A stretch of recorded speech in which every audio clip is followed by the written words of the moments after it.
दोस्तों, इस Paris Olympic में इंडिया ने एक भी गोल्ड नहीं जीता। इंडिया ने पूरे ओलंपिक में 8 गोल्ड जीते हैं। वहीं अमेरिका पूरे ओलंपिक में 1065 गोल्ड जीते हैं। जो हम अमेरिका से कंपेयर नहीं कर सकते हैं, क्योंकि अमेरिका विकसित देश है, वहां सारी संसाधन उपलब्ध। तो उन लोगों से मेरा एक साधारण सा क्वेश्चन है, तो टेक्स तुम अमेरिका से क्यों कंपेयर।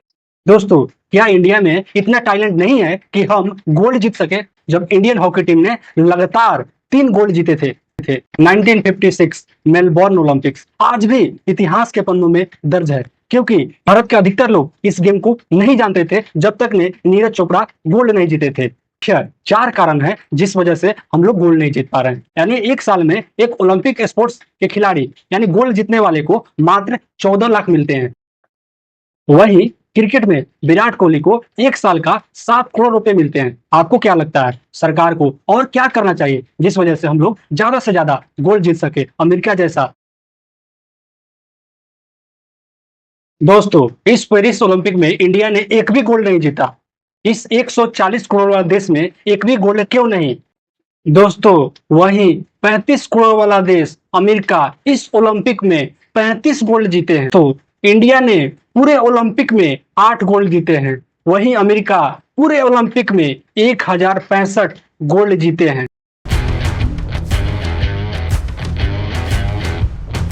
दोस्तों, बहुत सारे लोग के मन में एक साधारण सा क्वेश्चन जरूर होगा, जो हम अमेरिका से कंपेयर नहीं कर सकते हैं, क्योंकि अमेरिका विकसित देश है, वहां सारी संसाधन उपलब्ध। तो उन लोगों से मेरा एक साधारण सा क्वेश्चन है, तो टैक्स तुम अमेरिका से क्यों कंपेयर।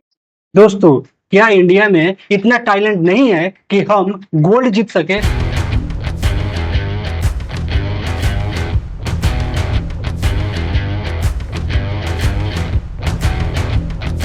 दोस्तों, इस सवाल का जवाब जानने के लिए थोड़ा सा हमको हिस्ट्री में जाना होगा। वो भी क्या समय था जब इंडियन हॉकी टीम ने लगातार 3 गोल्ड जीते थे।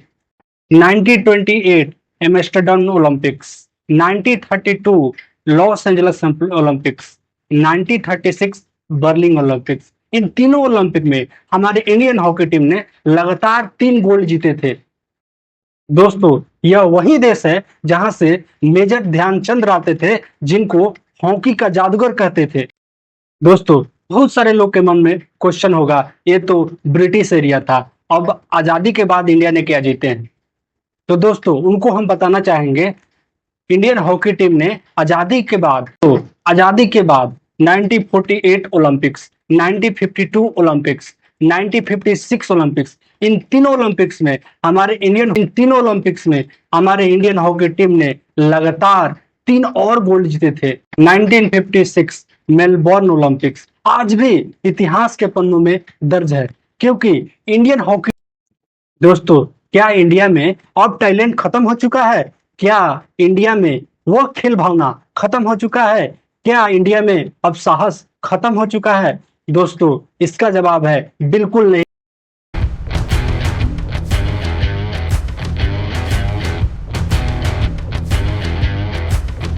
दोस्तों, इसका उदाहरण ताजा ही है, नीरज चोपड़ा।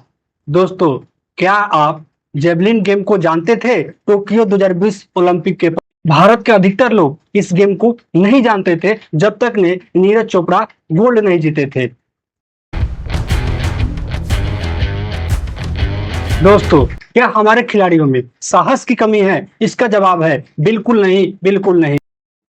दोस्तों, इसका ताजा ही उदाहरण है निशा दहिया। इस पेरिस ओलंपिक में उन्होंने 2 आर्म और फिंगर टूटने के बाद वो मैदान से भागी नहीं, वह आखिरी सांस तक गोल्ड के लिए, सिल्वर के लिए, ब्रॉन्ज के लिए लड़ती रही।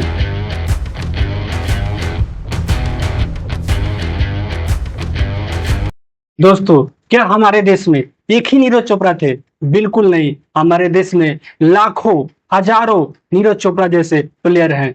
दोस्तों, हमारे पास टैलेंट है, साहस है और वह खेल भावना है जो होना चाहिए।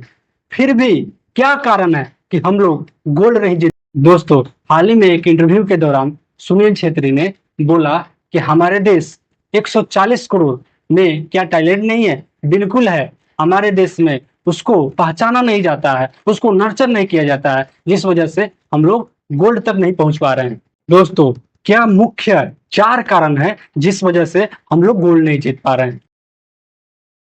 दोस्तों, अभी भी हमारे देश में वर्ल्ड क्लास इंफ्रास्ट्रक्चर की कमी है, जिस वजह से हम लोग कंपटीशन में औरों देशों की तुलना में पीछे रह जाते हैं। दोस्तों, न्यूट्रिशन, साइकोलॉजी और मेडिकल सपोर्ट की कमी के कारण हमारे खिलाड़ी अच्छे से प्रिपेयर और रिकवरी नहीं कर पाते हैं, जिस वजह से हमारे प्लेयर गोल्ड तक नहीं पहुंच पाते हैं।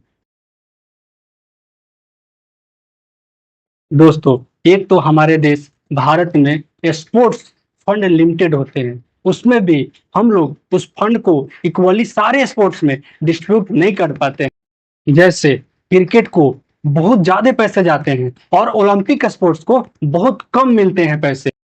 दोस्तों, आप और हम वही जाएंगे जहां ज्यादा पैसे मिलेंगे।